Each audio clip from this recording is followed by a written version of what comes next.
if they have any questions, you can tell. Any clarifications, you can do that. But even before you do that, we just want to say that what we're going to do is once the placement starts, because this is the very first time. Can you with the mics? The mics. Let's go back to the seat. Now bring my politics.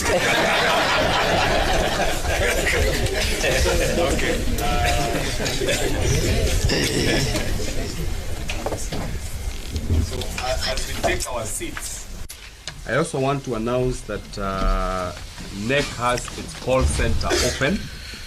The call center will be open 24 hours, and all candidates or parents who have any queries, please feel free to call the toll-free lines, and it is 0800-724-900 or 0800-721-410. So in case you have any query, please call that. It's a toll-free line, and there will be a NEC officer to answer your questions. Thank you.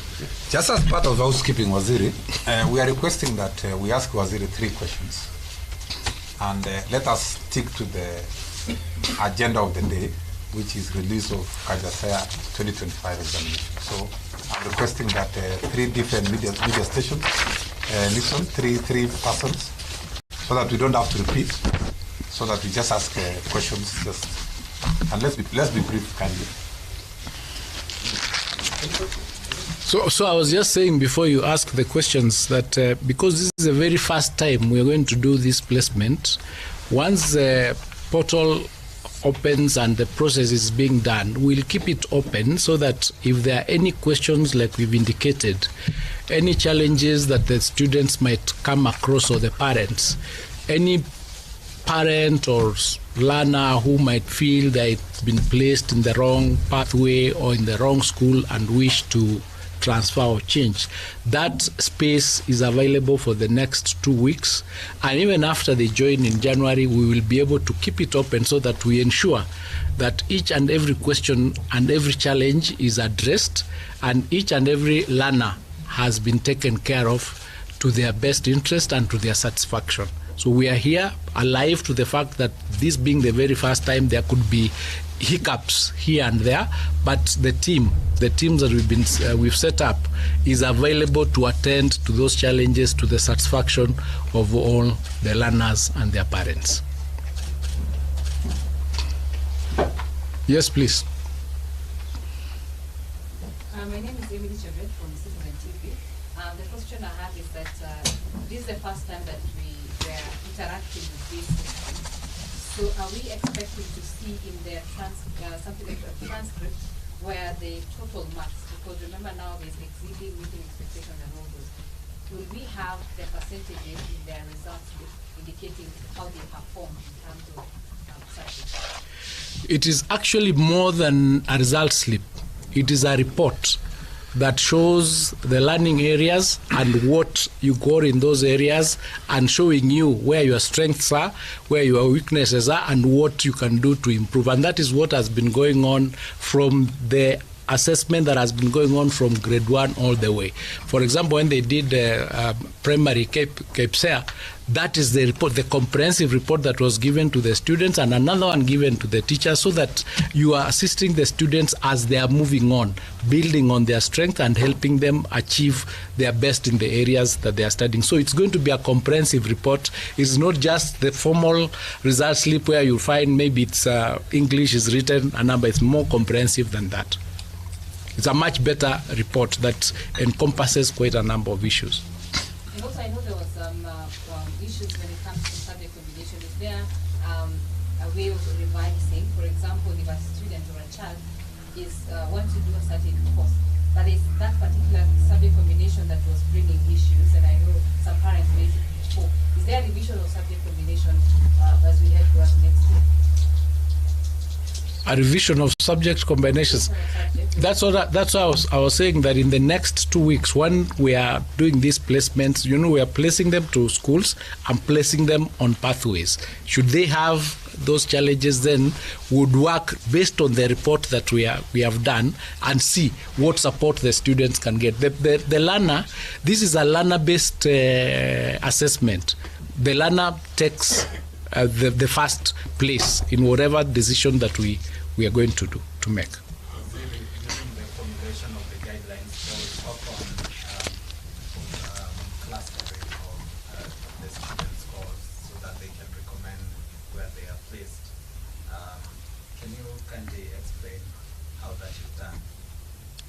The clustering of subjects, that's what makes it possible for them to move into specific pathways. And it's been a build-up.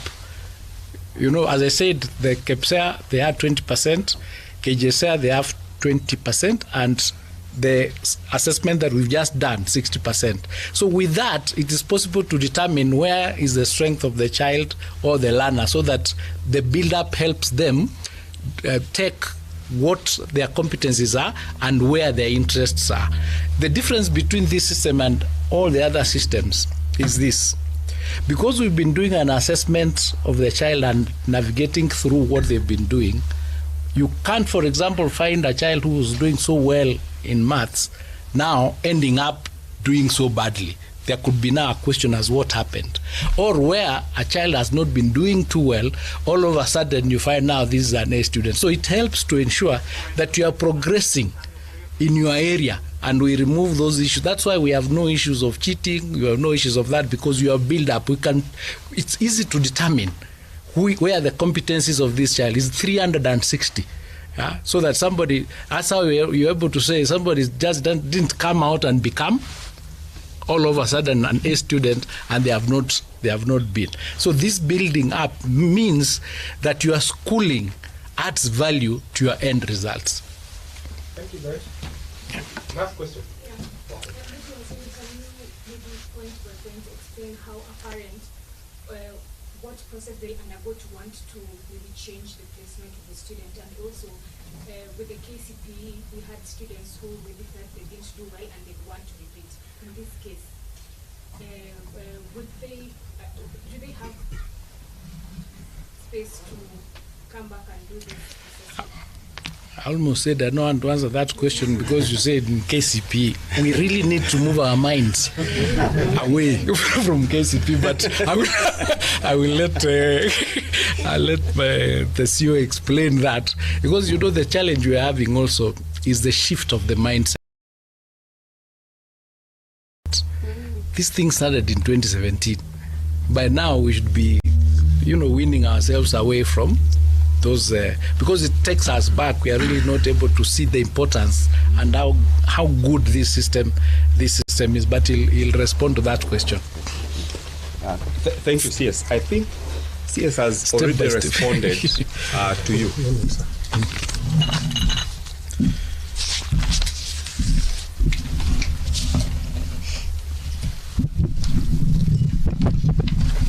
Thank you, CS. I think CS has responded to your question, because if we use our understanding of 844 to explain competency-based education, we will have a challenge. In the first place, in 844, when the child was leaving class 8 and therefore sat KCPE, and they were moving to secondary school in Form 1, all the learners were studying the same subjects in Form 1. And which means, therefore, all you needed, and they all sat the same subjects in KCPE, all you needed was a total score out of 500, and then place the learner in a national school which required 400 marks, or an extra county school which required 350, and so forth and so on. In the competency-based education, the child is moving to senior school to specialize in an area. Therefore, they don't need this aggregated score. What they need is to know, what is my strength in the subjects that I'm going to pursue in senior school. Now the question about repeating. The child has sat for KIPSEA in grade 6. They have been assessed in grade 7, an SBA. They were assessed in grade 8, an SBA. They were assessed again in grade 9.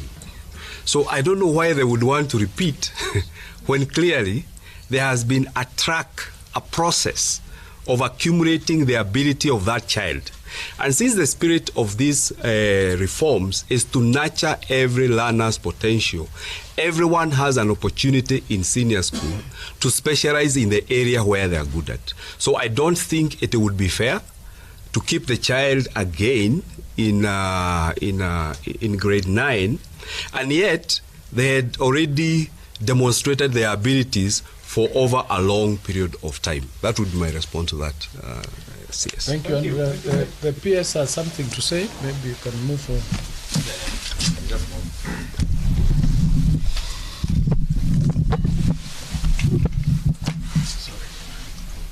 Sorry.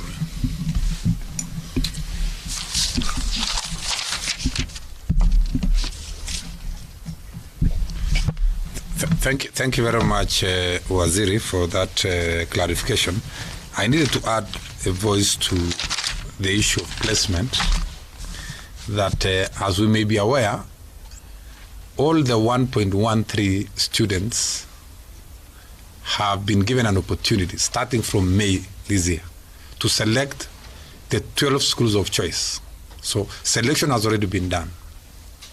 The next thing, after these results now have been released, is placement. We place the students to the schools that they have selected.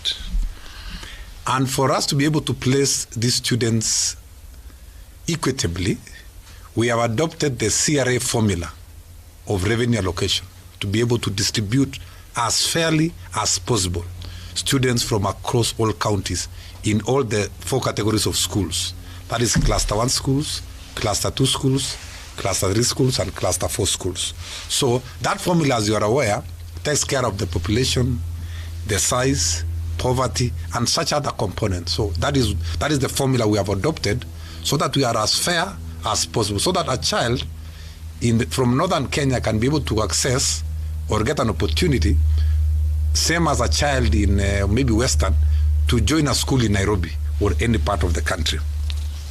And our position is, by next week, all the students should have known where they have been placed. After which, we shall have a 5 days window for revision if they want to revise, based on maybe changing preferences, consultations with parents and relatives, and so on. We shall give them a room. We shall give them a room of 5 days to make revision, just like the way COOPS gives opportunity to university students to revise their choices. We shall give learners an opportunity to revise their choices based on the results that we have released today. So the process will be seamless. And we are hoping that by Christmas, every learner should know which senior school they are joining.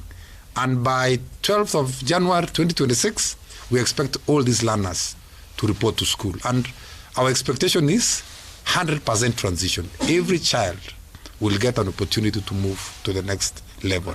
Why are we saying so?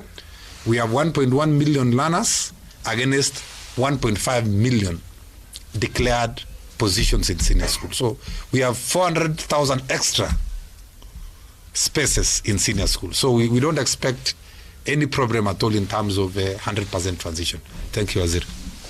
Thank you.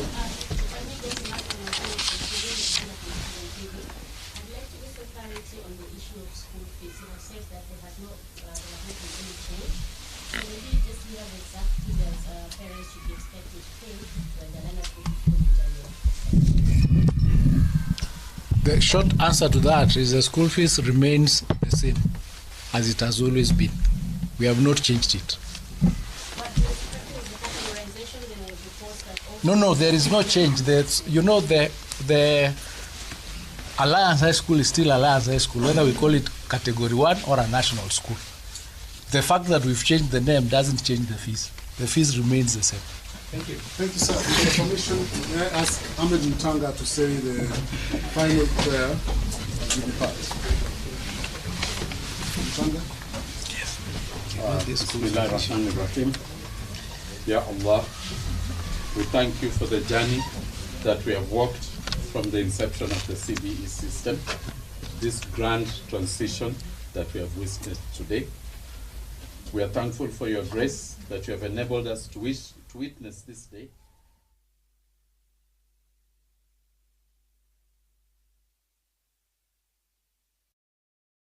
It's beginning to look a lot like Christmas. It's the most wonderful time of the year. Rocking around the Christmas tree, let the Christmas spirit. I wanna wish you a Merry Christmas. I wanna wish you a Merry Christmas. And Citizen TV is lighting